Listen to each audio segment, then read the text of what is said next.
Di lingkungan sakola Bina Kabajikan aya sabaraha gedung diantarana gedung SD, gedung TK, jeung gedung SMP. Aya oge kantor guru anu dipake pikeun para guru ngalaksanakeun tugasna.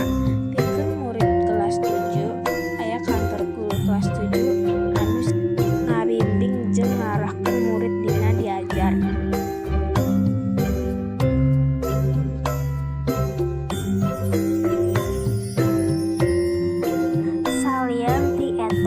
Sakola Bina Kabajikan oge boga lapangan anu lega pikeun olahraga jeung kegiatan upacara.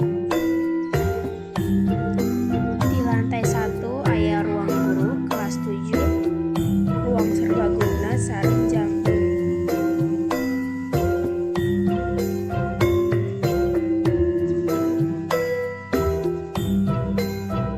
Sareng ieu lantai 2 ada ruang kelas 8, ada lab, ada ruang komputer, dan ada ruang perpustakaan.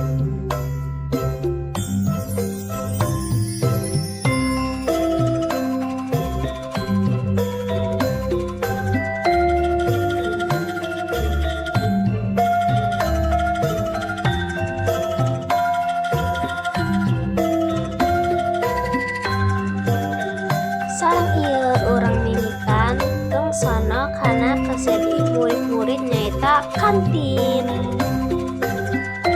Ku kituna sakola Bina Kabajikan mangrupakeun pilihan anu tepat pikeun diajar jeung ngehota cita-cita.